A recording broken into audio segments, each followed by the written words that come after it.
Assalamualaikum warahmatullahi wabarakatuh. A'udzu billahi minasyaitonir rajim. Bismillahirrahmanirrahim.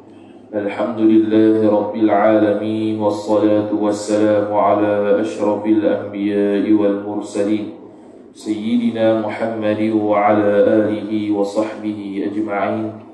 سبحانك لا علم لنا إلا ما علمتنا إنك أنت العليم الحكيم ولا حول ولا قوة إلا بالله العلي العظيم رب اشرح لي صدري ويسر لي أمري واحلل عقدة من لساني يفقه قولي وسدد لساني واهد قلبي بحق نبيك محمد صلى الله عليه وسلم اللهم أغننا بالعلم وزينا بالحلم وأكرمنا بالتقوى وجملنا بالعافية نوينا التعلم والتعليم والتذكر والتذكير والنفع والانتفاع والإفادة والاستفادة والحث على التمسك بكتاب الله وسنة رسوله صلى الله عليه وسلم ودعاء إلى الهدى والدلالة على الخير ابتغاء وجه الله مرضاته وقربه وثوابه سبحانه وتعالى آمين يا رب العالمين. Kita berukunan muka surat 4 baris 15 daripada bawah. Wa qala Syekhul Muallif rahimahullahu ta'ala wa nafa'ana Allah bi'ulumihi wa bi'ulumikum wa bi'ulumi masyayikhina fid darain amin ya rabbal alamin.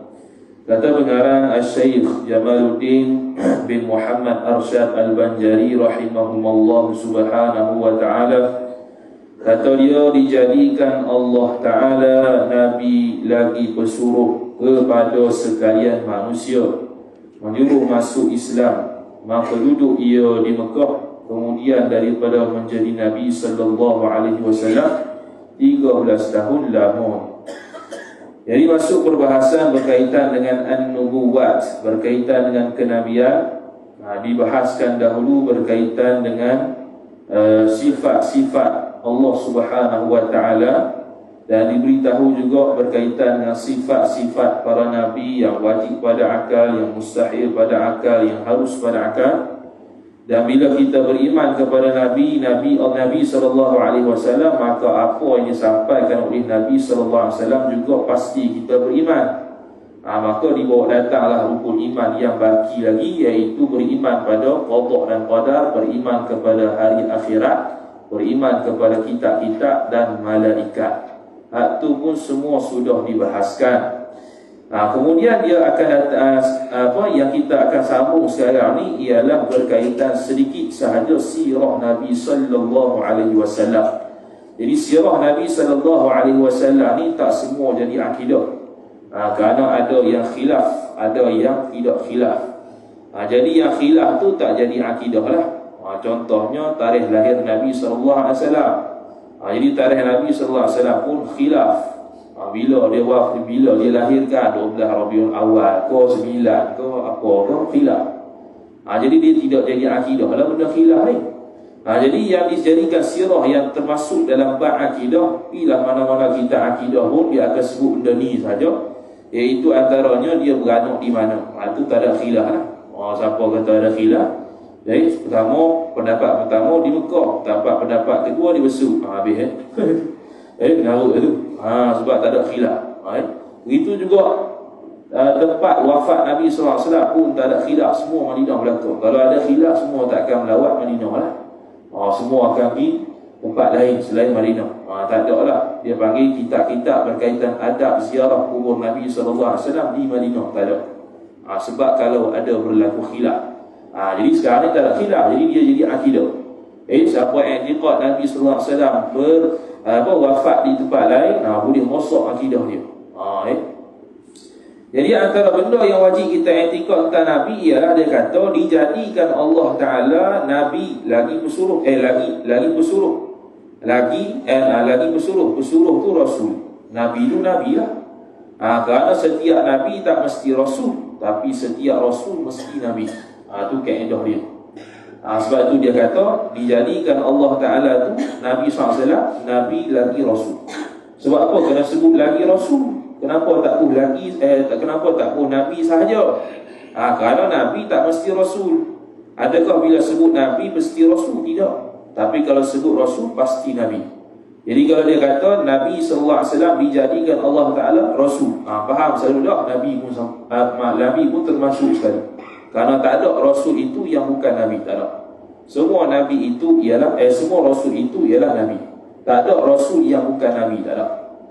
Yang adanya ialah Nabi yang bukan Rasul. Itu ada.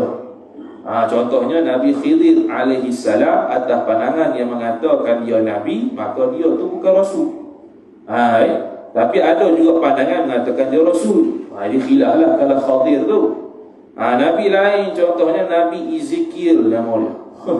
Nabi Daniel, tu Nabi yang tak pernah kita dengar, tapi dia Nabi. Tapi dia bukan Rasul. Dia Nabi biasa saja. Dia Rasul, bukan silap. Tu Rasul lagi. Dia 313, 314, 315. Dia ada para ulama ta'yinkan, tentukan nama-nama setiap satu. Antaranya Nabi Daniel lah. Jadi Nabi Daniel pun Rasul juga. Rasul lagi pula Nabi. Jadi selain daripada 313, kalau ada nama Nabi selain daripada 313 ni, kita kata dia Nabi, jadi dia bukan kategori Rasul. Jadi ada Nabi yang bukan Rasul, tapi kalau Rasul pasti Nabi. Sebab itu disebut di sini, dijadikan Allah Ta'ala Nabi lagi pesuruh kepada sekalian manusia. Sekalian manusia tu ada kemuskilan. Dah manusia saja kok. Dah. Bila kata manusia, masuk sekali gu dia, iaitu jin. Manusia ni gu dengan jin dari sudut ahlul thaqalain. Dua-dua ni diberikan taklif oleh Allah Subhanahu wa ta'ala. Jadi kenapa sebut manusia saja? Kerana manusia ialah makhluk yang paling mulia, makhluk yang paling sempurna, bahkan lebih sempurna daripada malaikat. Jadi memadai dia sebut satu manusia, maka tersebutlah ataupun termasuklah sekali seluruh makhluk Allah Subhanahu wa ta'ala. Itu dia panggil Nabi sallallahu alaihi wasallam pengutus untuk sekalian alam. Bukan setakat manusia, bahkan jin. Bukan setakat kelompok manusia tertentu, bahkan seluruhnya. Bukan untuk orang Arab Quraisy sahaja. Seperti mana yang diutuskan oleh Nabi Musa, Nabi Isa, itu semua terkhusus dengan kelompok-kelompok tertentu. Adapun Nabi SAW tidak terkhusus pada kelompok Quraisy sahaja, bahkan Melayu ke, India ke, Cina ke, bahkan seluruh makhluk Allah Ta'ala termasuk malaikat, binatang dan sebagainya. Cuma kalau binatang tu tak ada taklif dah atas dia, bukan suruh binatang bersemayang. Dikatakan Nabi SAW kaitannya taklif, kaitannya Nabi SAW itu pengutus bagi sekalian alam yang selain manusia dan jin itu untuk menunjukkan kemuliaan Nabi SAW. Sehingga kan seluruh makhluk selain jin dan manusia pun di bawah utusan Nabi SAW. Cuma utusan yang selain berjin dan manusia tu bukan suruh semayang lah. Tak ada lah kucing tu nanti semayang. Tak ada lah kucing tu nak akad nikah. Tak ada. Cuma tu nak menunjukkan kemuliaan Nabi SAW. Kemudian kata musannif rahimahullahu ta'ala, menyuruh masuk Islam. Diseru seluruh manusia itu untuk masuk Islam. Sebab itu di Mekah tu 13 tahun tauhid saja. Sebab nak kenal Tuhan, nak masuk Islam kena kenal Tuhan. Sebab itu di dalam kitab-kitab lain disebutkan kalau bahwasanya ma'rifatullah tu ada dua. Kenal Tuhan ni ada dua. Ada yang jenis terperinci, tafsili, hak tu sifat 20 contohnya. Ada yang jenis umum, ijmali, hak tu untuk orang kafir yang nak masuk Islam. Jadi orang Islam, orang kafir nak masuk Islam, dia mesti tahu Allah tu Tuhan, Muhammad tu Rasul. Tu paling kurang. Jadi kalau dia tak tahu langsung, mari syahadah gitu saja, tak sah lah. Jadi dia kena kenal sikit. Nama Tuhan kita ni Allah. Nama Nabi pengutus Rasul yang terakhir ni Muhammad. Sudah kenal tu. Tapi kita yang dah masuk Islam lama ni, ataupun orang yang baru masuk Islam dan telah lama, dia kena masuk ma'rifatullah tafsili pula. Kenal Tuhan secara terperinci. Mana yang sah akidah, mana yang tidak sah akidah. Kalau i'tikad sekian-sekian tidak sah, Kalau i'tikad sekian-sekian sok, tu terperinci kena mengaji lain. Jadi Nabi SAW itu dia utus untuk suruh masuk Islam. Maka duduk ia Nabi SAW di Mekah. Duduk sini, lahir di Mekah. Lahir dan duduk di Mekah lah. Duduk sini muqim, bukan musafir. Jadi duduk sini mana lahir serta muqim di Mekah. Kemudian daripada menjadi Nabi SAW 13 tahun lama, iaitu bermula umur 40 tahun sampai dah umur 53. Tu waktu selepas kenabian, waktu selepas kerasulan. Maka Nabi SAW duduk menetap di Mekah 13 tahun mengajar tauhid sahaja. Tak ada lagi semayang puasa, tak ada. Zakat pun tak ada, haji umrah apa tak ada, semua tauhid sahaja. Jadi pergerakan dakwah Nabi SAW ini terbahagi pada dua. Satu secara tersembunyi, yang kedua secara terang-terangan. Jadi awal-awal permulaan Islam itu secara sembunyi-sembunyi. Maksud sembunyi-sembunyi ini bukan sorok-sorok kan.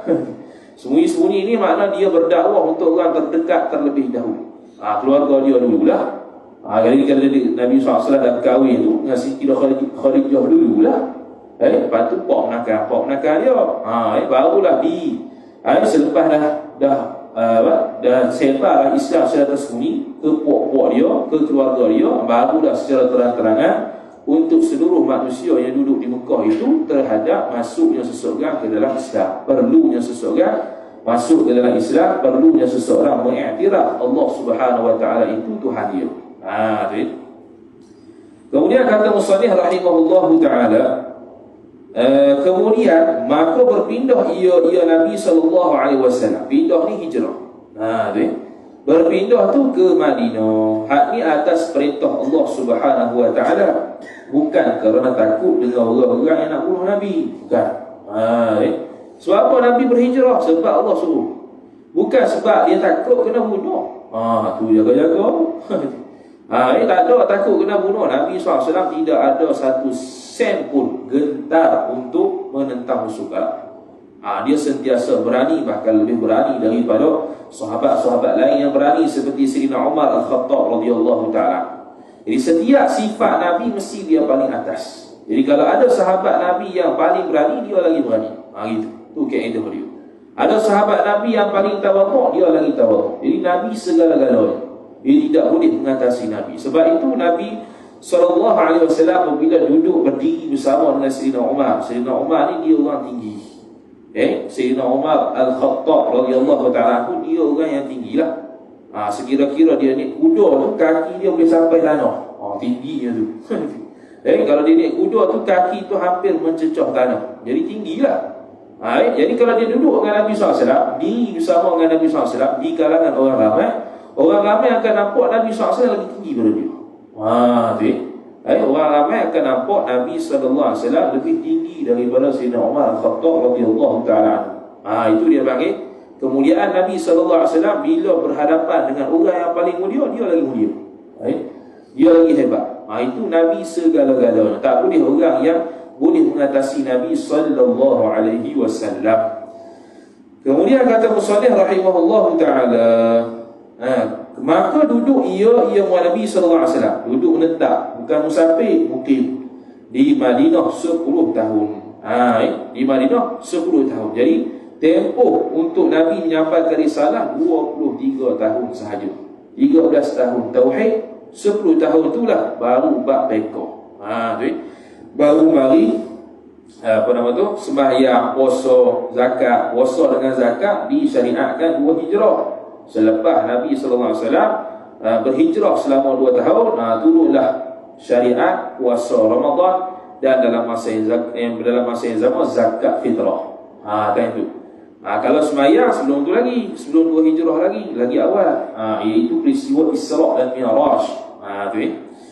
Kemudian kata musannif rahimahullah subhanahu wa ta'ala,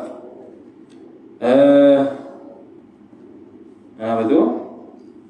10 tahun membawa segala manusia masuk kepada agama Islam dan perang sabil ia Nabi dengan kafir. Dia panggil perang sabilillah. Istilah perang sabilillah itu hanya khusus untuk berperang dengan orang kafir di ma'rikah nama dia. Ma'rikah ni medan peperangan, pertempuran yang boleh menyebabkan kita mati atau kita hidup selepas kita perang. Perang ni syarat dia perang dengan orang kafir. Tu dia panggil perang ma'rikah.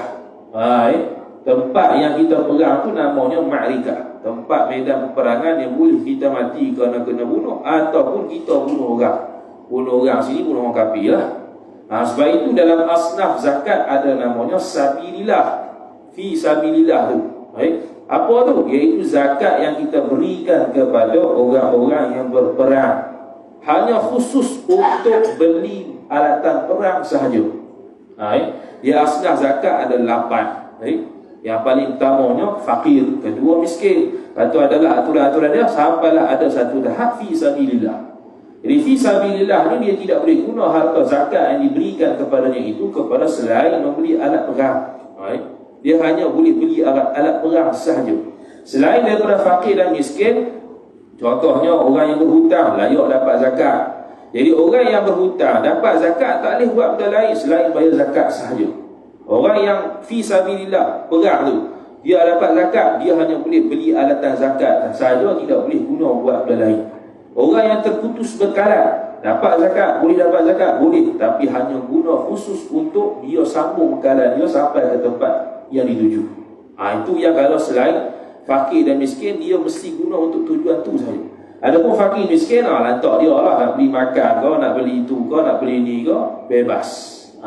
Tu Kemudian kata musannif rahimahullahu taala, jadi perang perang ya Nabi SAW, perang sabil ya Nabi dengan kafir dan munafik menyuruh masuk agama. Dia menyuruh orang kafir dan munafik itu menyuruh masuk agama hingga nyatalah dengan dia dengan perang itu agama Islam. Jadi orang kafir ni bila dia diminta terlebih dahulu untuk masuk agama Islam. Itu cara Nabi SAW. Cara berdamai terlebih dahulu. Bukan yang selalu perang lalu tak. Dia suruh minta masuk Islam. Kalau dia tak mau ataupun dia menentang, barulah diisytiharkan perang.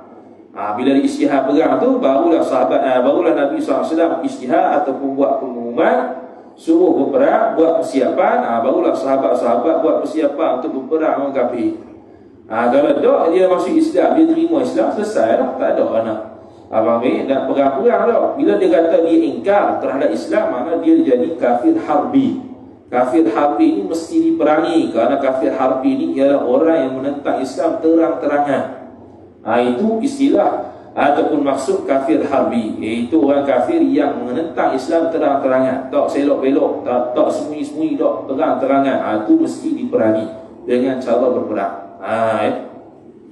Dan genaplah umur Nabi SAW 63 tahun. 63 tahun sahaja hayat yang diberikan oleh Nabi SAW. Hayat Nabi yang paling banyak sekali Nabi Adam AS 1000 tahun lebih kurang. 1000 tahun hayat Nabi Adam AS. Kalau Nabi Nuh AS lebih kurang 900 lebih tahun. Itu semua Nabi dan Rasul yang sebelum Nabi SAW semuanya umur panjang-panjang. Kalau umur panjang lajak umur ni juga. Panjang lajak 900 tu. Kalau 70 tu pun tak tahu nak buat apa lah. Kalau 900 tak tahu. Sebab itu umat Nabi SAW diberikan kelebihan ibadat-ibadat yang mereka lakukan. Kadang-kadang Allah Ta'ala memberikan pahala yang lebih berlipat ganda.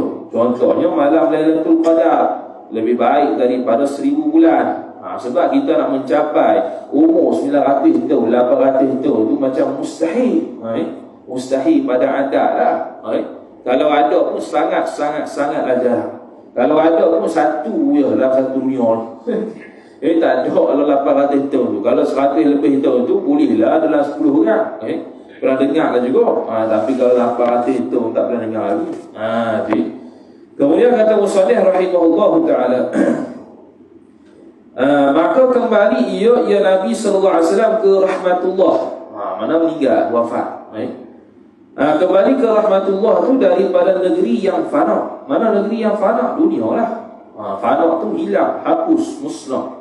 Daripada negeri ni tempat yang fana, yang musnah, iaitu dunia. Okey, kepada negeri yang baqa, negeri yang kekal, iaitu akhirat. Meninggal, wafat di mana? Wafat di Madinah.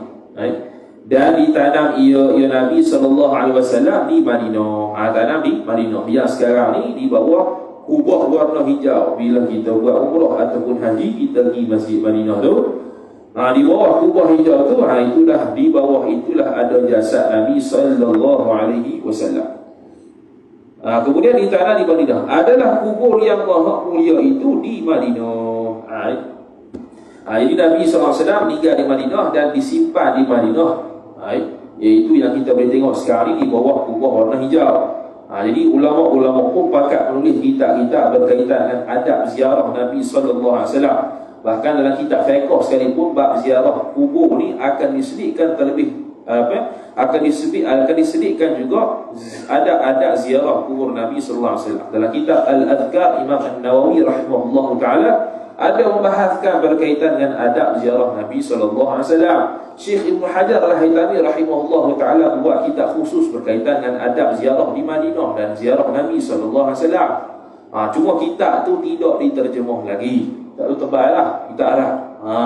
Itu kalau terjemah tu baguslah untuk orang yang jadi mutawif ataupun orang yang nak pergi Madinah tu untuk buat umrah haji tu. Kemudian kata musannif rahimahullah, bermula kejadian Nabi kita sallallahu alaihi wasallam terlebih baik, tiada celah di dalamnya, di dalam kejadian Nabi sallallahu alaihi wasallam. Kejadian ni rupalah. Dia dalam bahasa Arab ni ada khalqun, ada khuluqun. Khalqun tu makna ciptaan tubuh badan Nabi, sifat-sifat yang zahir pada Nabi. Kalau khuluqun tu akhlak, tu sifat batin.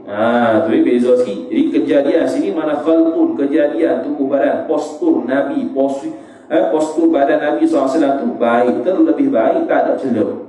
Jadi kalau selain Nabi SAW boleh jadi baik, boleh jadi tidak, tapi tidak dapat postur badan yang terbaik selain daripada Nabi SAW. Sehingga kan dibandingkan dengan kecantikan Nabi Yusuf AS dengan Nabi SAW, tidak boleh sama, bahkan jauh berbeza. Separuh daripada kecantikan Nabi SAW diberikan kepada Nabi Yusuf.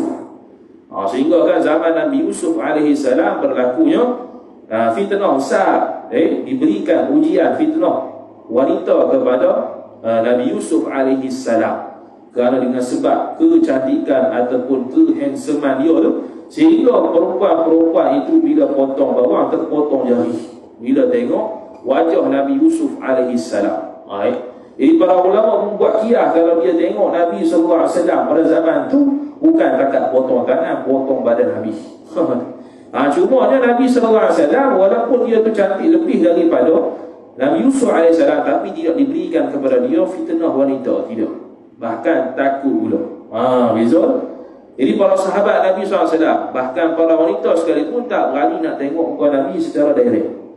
Kalau tengoklah kitab-kitab Syama'il Muhammadiyah yang cerita bab Nabi rambut uban berapa apa semua tu, semua tu riwayat daripada sahabat Nabi SAW yang masih kecil.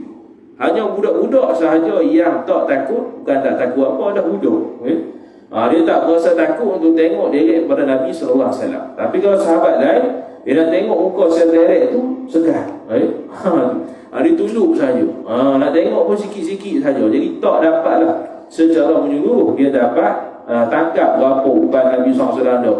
Tapi yang cerita uban Nabi SAW berapa apa semua tu, hak tu yang semuanya riwayat dia ialah daripada sahabat yang masih kanak-kanak ketika dia lihat. Maka bila dia besar, dia ceritalah berapa uban Nabi SAW. Jadilah dia tu riwayat hadis dalam kitab-kitab berkaitan sifat-sifat Nabi sallallahu alaihi wasallam. Kemudian kata musannif rahimahullahu taala, betul, dia kata tiada celah di dalamnya, di dalam tubuh kejadian Nabi itu, baik rupanya, rupa Nabi, putih warnanya, warna Nabi, warna kulit lah. Putih sini putih kemerah-merahan, bukan putih semata-mata. Kalau putih semata-mata tu tak cantik tu, pucat dia panggil. Ni putih kemerah-merahan. Di dunia ni cantik dia ialah putih kemerah-merahan. Di syurga cantik dia putih langsat. Dekat dunia ni orang yang paling cantik, yang comel ialah putih kemerah-merahan. Kalau di syurga nanti yang cantiknya ialah putih lasak dia bagi.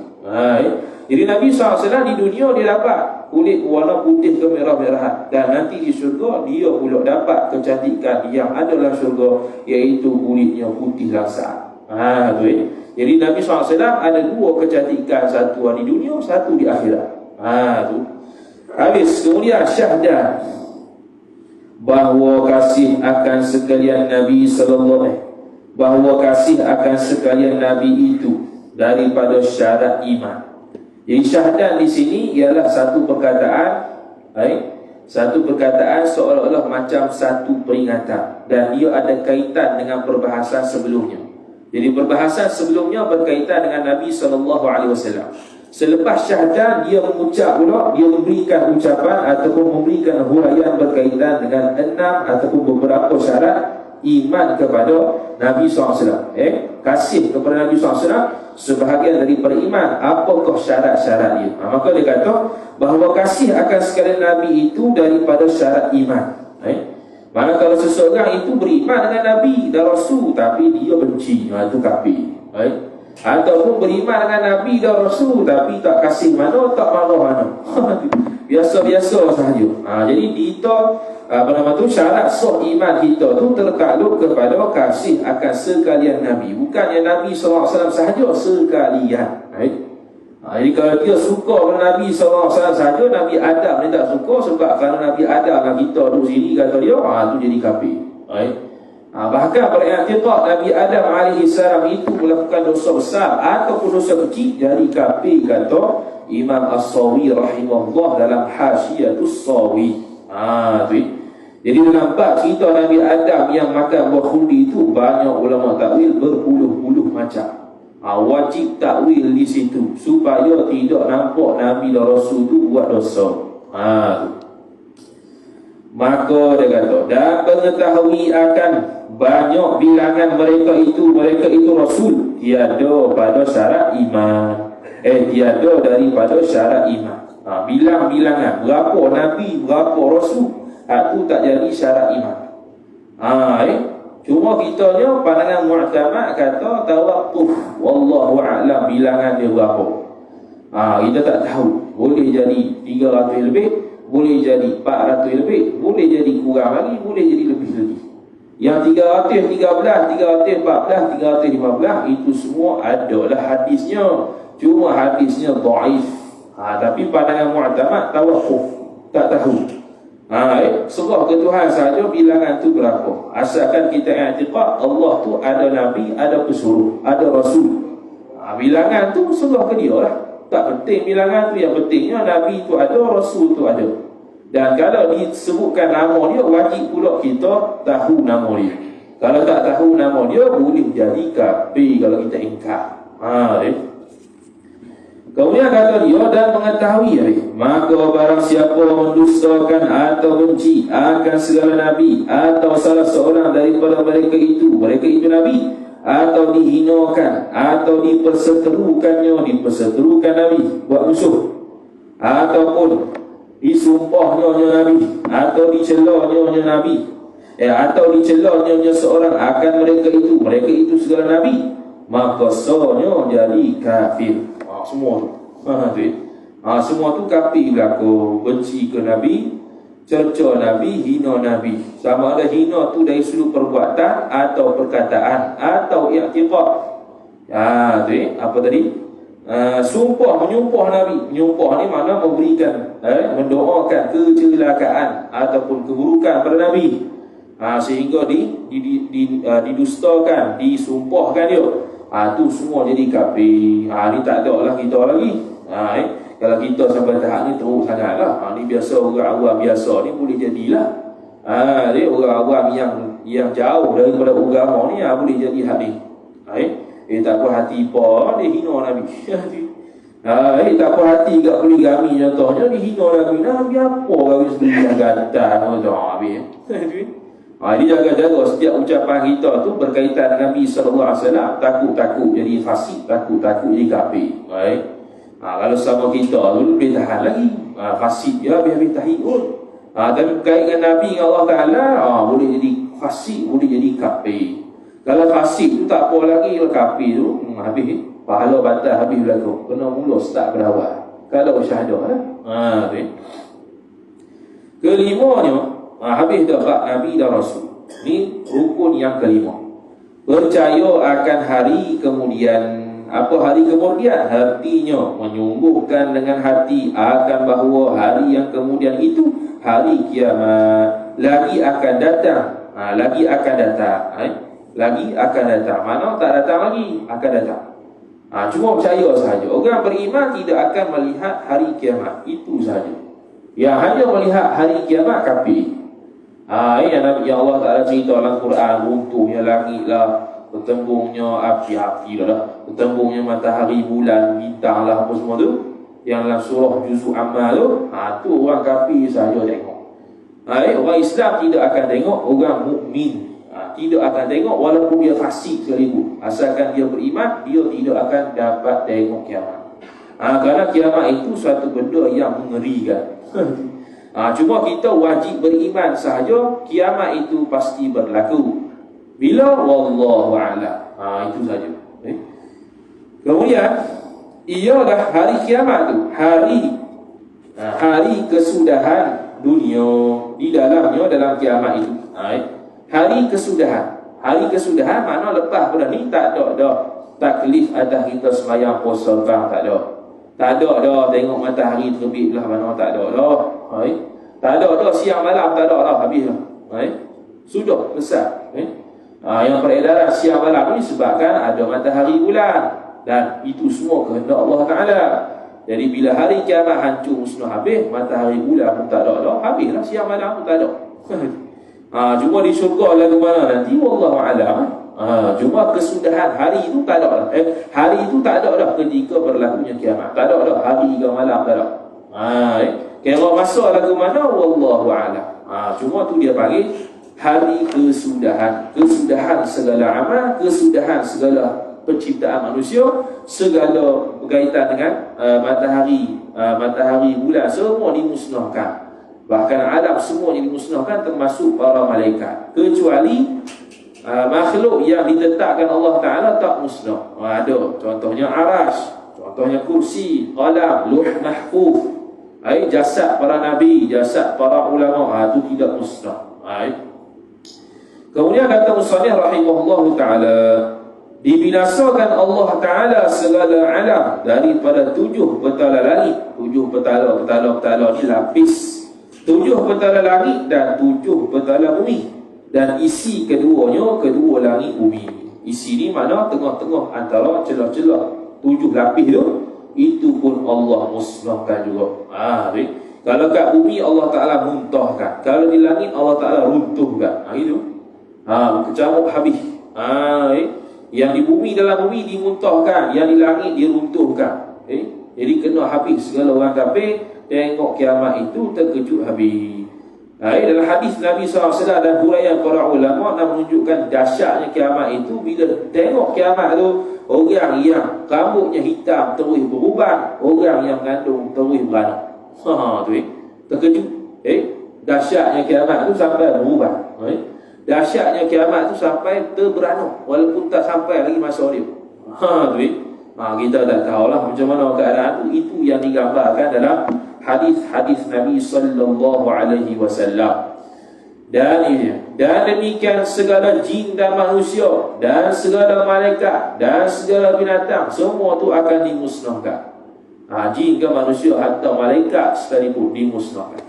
Manusia yang tidak dimusnahkan satu saja, Nabi Idris alaihi salam.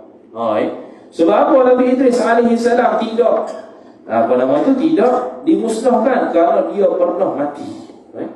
Kerana dia pernah mati dan hidup semula. Dia seorang. Itu disebut dalam kitab Kifayatul Muhtash karangan Syekh Daud Al-Faqani rahimahullah ta'ala. Orang yang tak mati ialah Nabi Idris alaihissalam, kerana dia pernah mati dan hidup semula. Sebab sebezaman Nabi Idris alaihissalam, dia orang yang alim, orang yang reti belaka serba-serbi, kecuali satu sahaja, iaitu mati. Dia tak tahu rasa mati itu lah mana. Dia pun minta pada malaikat suruh mati. Suruh matikan dia, aku nak rasa sakit mati lagu mana, lepas tubuhlah balik. Lepas tu ditanya Allah Ta'ala, malaikat tu boleh redak, boleh pergi ke sini. Maka malaikat pun cabut nyawa dia. Cabut nyawanya baru ketahui ni rasa mati. Lepas tu dia buh semula. Dan diangkatkan Nabi Idris AS ke langit. Jadi dia disebut oleh para ulama tidak hancur jasad dia kerana dia pernah mati dan hidup semula. Adapun kita ni, Nabi-Nabi yang lain mati tak hidup semula lah. Dia seorang ni. Nabi SAW meninggal tak bangkit semula dah, melainkan kiamat tu. Nabi Musa meninggal, wafat tak bangkit dah lepas tu. Wafat sampai kiamat tu lah. Tapi Nabi Idris AS tak ada kiamat lagi, dah hidup dah. Itu sahaja satu-satunya manusia yang tidak dimusnahkan. Kemudian kata musannif rahimahullah ta'ala, dan segala binatang pun semua akan hancur musnah. Kemudian maka dibangkitkan segala manusia di dalam kubur manusia, dan dikembalikan nyawa manusia kepada tubuh manusia. Bila hancur musnah dia, daripada waktu kiamat sampai nak bangkit semula, dia punya masa dia 40 tahun. 40 tahun lah. 40 tahun tu kira lah ke mana, tak ada kisah. Asal sebut 40 tahun sudah lah. Lepas 40 tahun maka dibangkitkan semula daripada kubur manusia yang mati tu. Kalau ada kubur lah, kalau tak ada kubur bangkit gitulah. Ada yang mati dalam kubur, mati dalam laut ke, mati berkecai ke, nak dalam kubur macam mana? Kubur ke tak ada kubur ke, akan dibangkitkan semula, diberikan semula nyawa. Dan segala perkara yang kita Allahumma salli ala Muhammad. Tubuh manusia yang dibangkitkan nanti itu khilaf ulama. Adakah tubuh yang sama ataupun lain? Jadi Imam Az-Zarruq rahimahullahu ta'ala menyatakan khilaf ulama. Sama ada tubuh manusia yang akan dihidupkan itu tubuh yang sama ataupun tubuh yang berlainan yang Allah ciptakan. Itu khilaf lah. Jadi yang wajib percayanya ialah kita mesti bangkit di hari kiamat. Itu sahaja. Macam mana hak tu khilaf. Kemudian kata musannif rahimahullahu ta'ala, dan dikembalikan nyawa seorang kepada tubuh seorang, dan dihimpunkan segala makhluk kepada mahsyar. Hak ni dia panggil al-hasyar. Al-hasyar ni proses himpun makhluk. Proses himpun makhluk dia panggil al-hasyar. Proses untuk menghalau manusia ke tempat pada mahsyar dia panggil an-nasyar.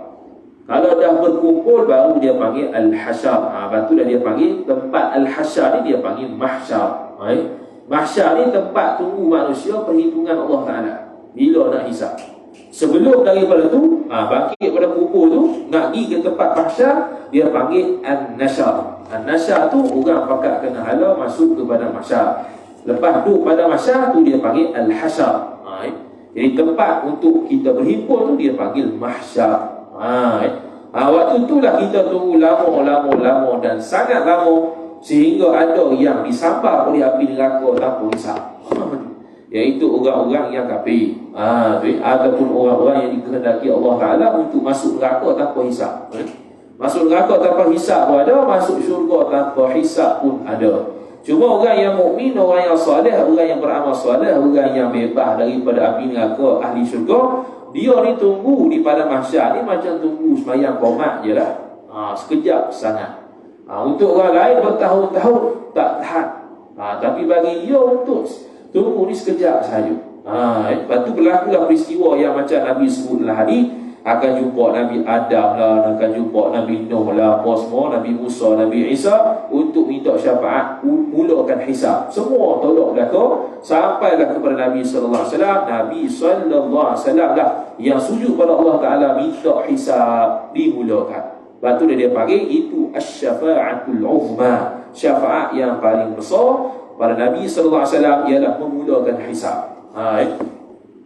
Kemudian kata musannif rahimahullah ta'ala, dan dikira-kira ia akan mereka itu manusia. Dikira-kira apa? Dikira-kira amalan.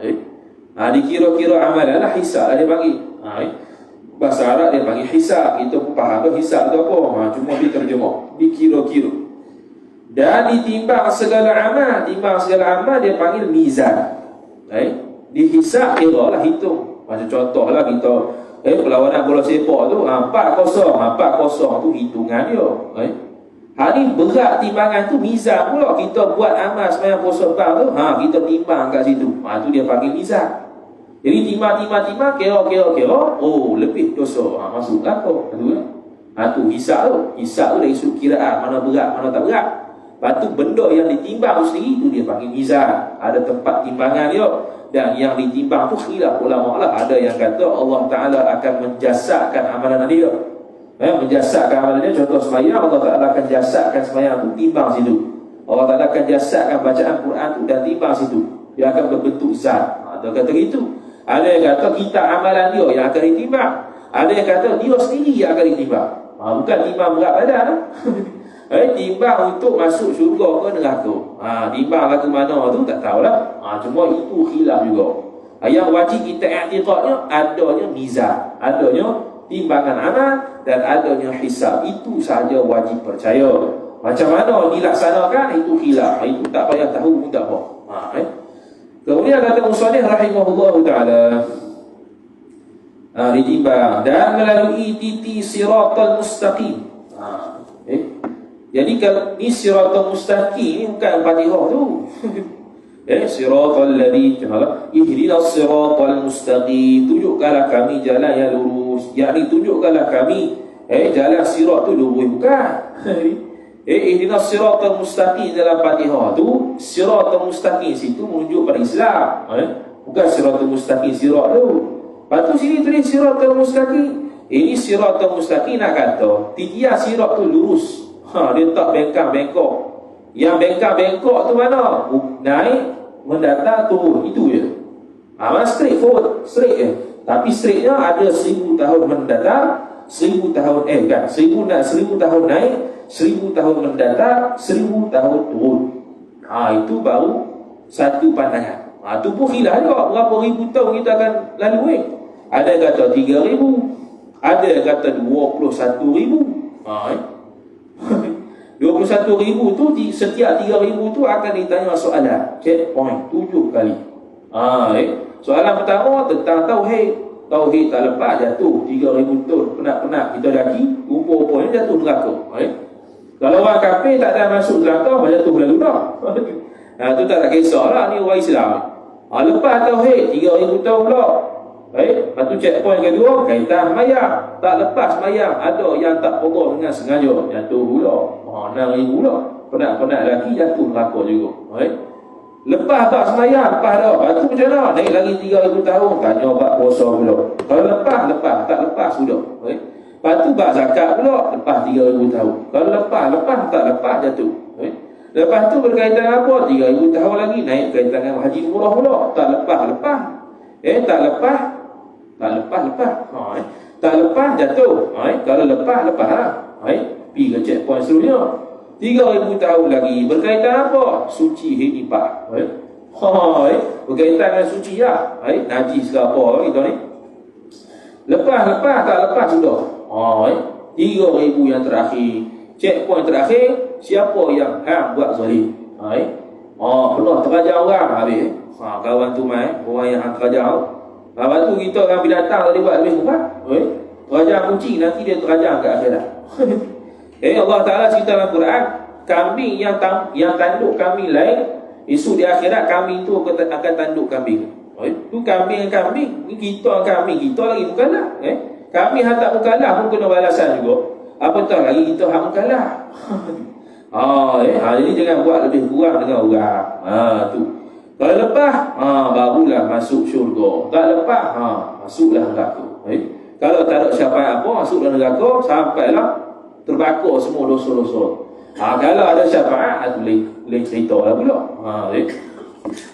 Habis itu cerita sirat. Dan dimasukkan segala mukmin ke dalam syurga, kekal selama-lamanya. Yang ni mukmin ni sama ada dia fasik ataupun tidak. Kalau fasik dia masuk neraka dulu, baru masuk syurga. Kalau tak fasik dia masuk syurga terus. Selama-lamanya tak ada lah ada had waktu untuk masuk syurga ni. Habis. Dan dan dimasukkan kafir ke dalam neraka selama-lamanya, kekal selama-lamanya. Ni orang kafir. Kafir mana ni? Kafir i'tiqad lah. Dia tak percaya Tuhan, tak percaya Nabi, tak ucap syahadah. Padahal sampai di Islam pada dia pernah dengar azan. Dia pernah dengar orang tu sembahyang raya syiar Islam. Dah sampai pada dia tahu ada masjid. Jadi dia tak masuk Islam. Kafir neraka selama-lamanya. Dan dimasukkan segala mukmin yang berdosa ke dalam neraka sekira-kira. Sekira-kira dosanya dosa mukmin. Orang mukmin yang berdosa, contoh minum arak, jadi dia kena bakar qadar dosa dia tu. Kalau qadar dosa minum arak 4,000 tahun, 4,000 tahun lah. Kalau qadar dosa dia itu 800,000 tahun, 800,000 tahun lah. Kena masuk neraka dulu, barulah masuk syurga. Wallahu a'lam. Wa sallallahu ala sayyidina Muhammad wa ala alihi wa sahbihi wa baraka wa sallam. A'udzu billahi minasyaitonir rajim. Bismillahirrahmanirrahim. Alhamdulillahi rabbil alamin wassalatu wassalamu ala asyrafil anbiya'i wal mursalin sayyidina Muhammad wa ala alihi wa sahbihi ajma'in. Allahumma zidna ilma warzuqna fahma. Allahumma zidna ilma warzuqna fahma. Allahumma zidna ilma warzuqna fahma. Wa sallallahu ala sayyidina Muhammad wa ala alihi wa sahbihi wa baraka wa sallam. Walhamdulillahi rabbil alamin. Wassalamu alaikum warahmatullahi wabarakatuh.